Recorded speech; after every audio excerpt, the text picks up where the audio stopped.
Oh, hi. Oh, how you doing? I'm Mike. I am your professor for English 132. I am recording a lecture for the first time. I'm not sure how this will work. This is, in fact, the first time that I've been teaching online in about 8 years. So I'm not sure if I will continue doing recorded lectures or if I will write up some lectures or if we'll just move to notes. We'll just see how it goes. In fact, because it's the first time I'm teaching online in 8 years, I'm going to ask that you have some patience with me as we learn the technology together, and that you have some patience with how I put material up for the course.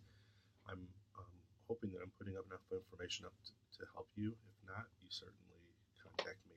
Let me know how it's going for you, and I'll contact you if I feel like you're not putting enough information up. I thought I would give you some information about the course and some information about our reading for this week, some information about, and give you some ideas about the first writing assignment. Um, First, I should talk about the rationale for the course. I sent you the document, Welcome to English 132, that kind of explained a little bit about the course and why I've chosen the themes for this course. But let me explain a little bit more. My dissertation was on issues of democracy and justice. It was a philosophical dissertation, but it was in particular democracy and justice as they relate to education. And I find myself, I started um, graduate education looking at literature, and I was a literature student. Um, but as the longer I taught at the community college and the crazier the world has gotten in the past 20 years, my literature focus really moved more into a philosophical focus, looking at issues of justice. And all you have to do is pick up the newspaper or read a blog, read your Facebook feed to see that we are surrounded by issues of democracy and justice. They are occurring every day in our world. Just think about it.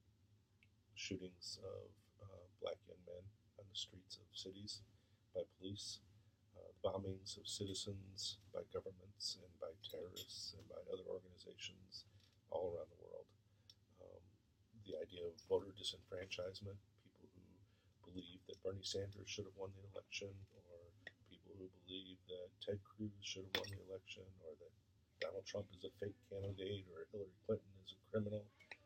Um, Ideas of gender justice.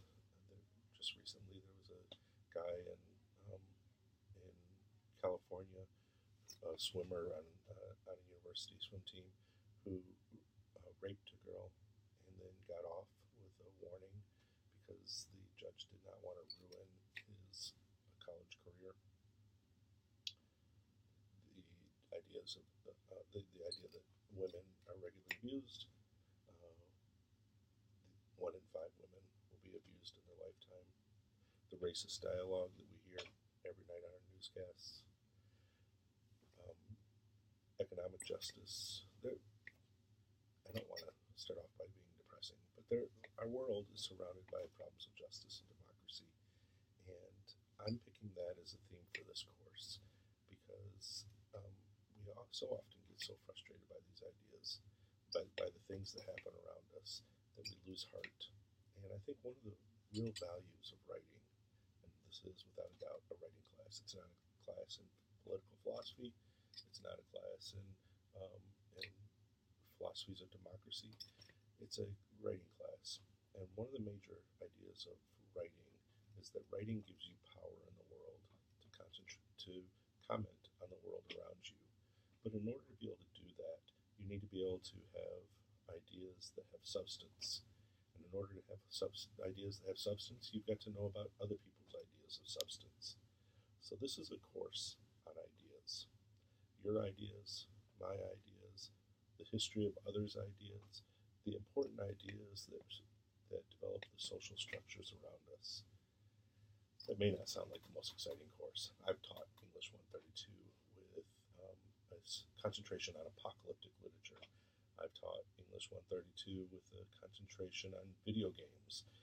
there are other ways, maybe more on the surface level, more entertaining ways to teach 132.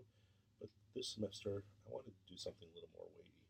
I wanted to ask you, the students, to deal with more weighty things and to be able to gain control maybe over some of the social anxieties that we have through our writing. So this will be a class on democracy, on justice, on ethics, on race, class, and gender. My goal is that we can discover what our individual ethics are, how we choose to interact with the world, and to understand how these individual ethics relate to the traditions around us.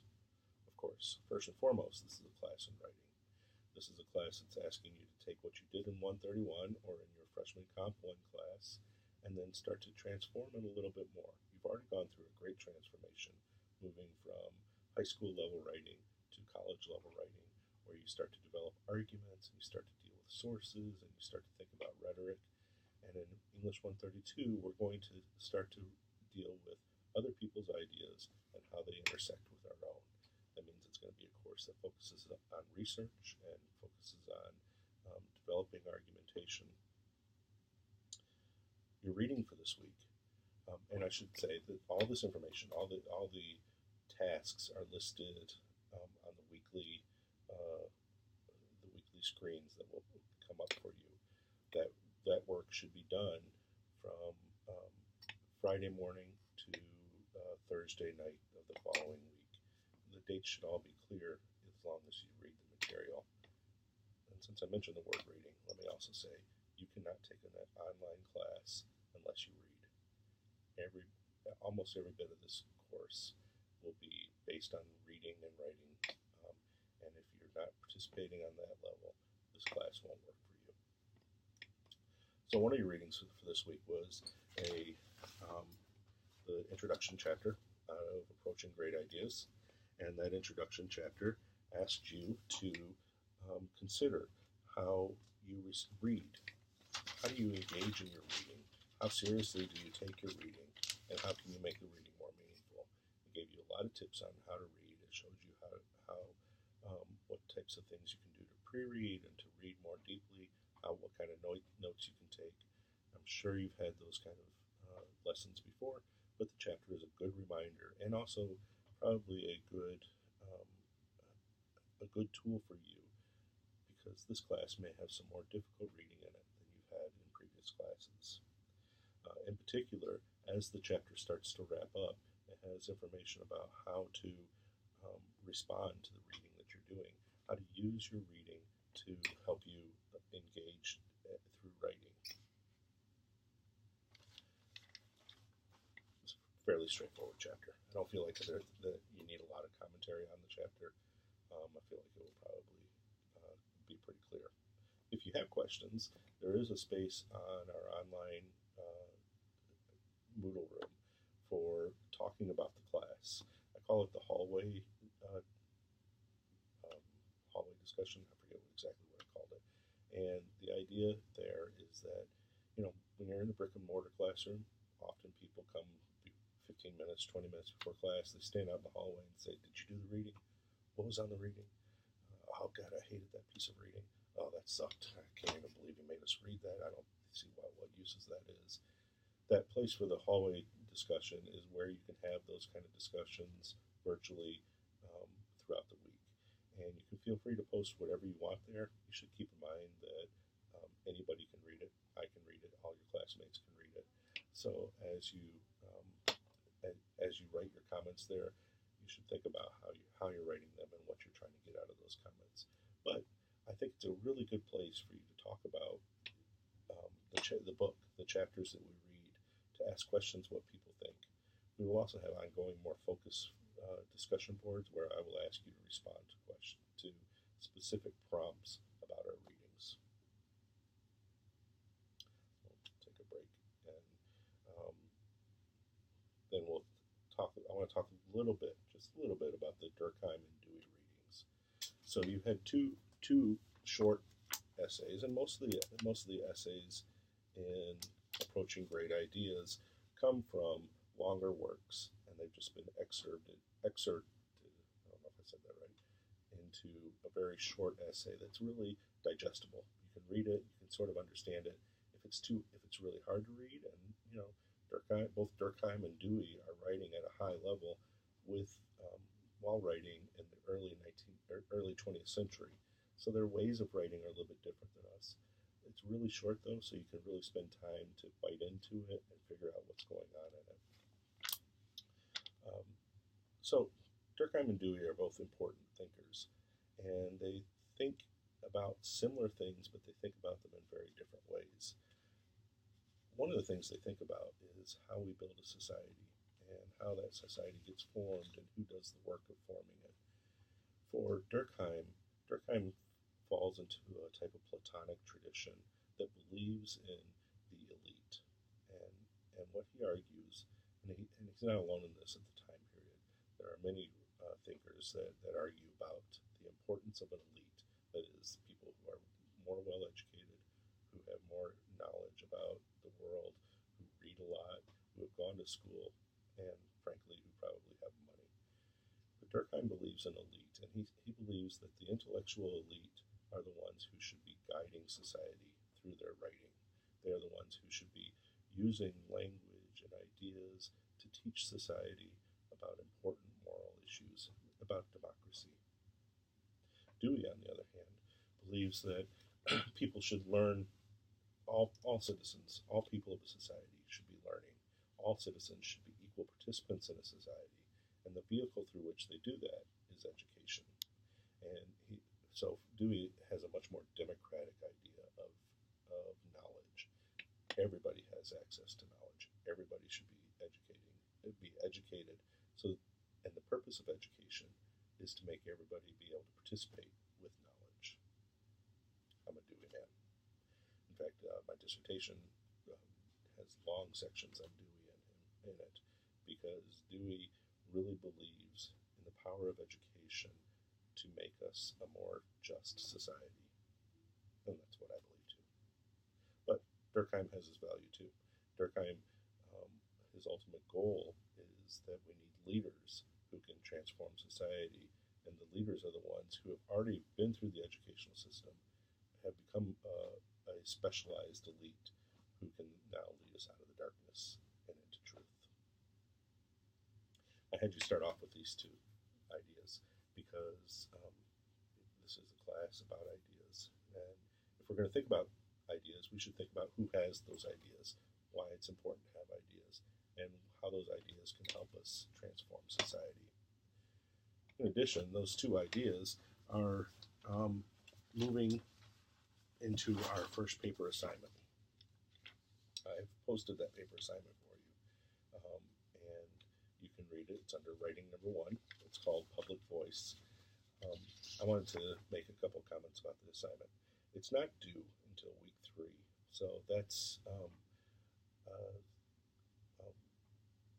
this week, the next week, and then the following week. So 3 weeks from now, you've got a good amount of time for working on this assignment.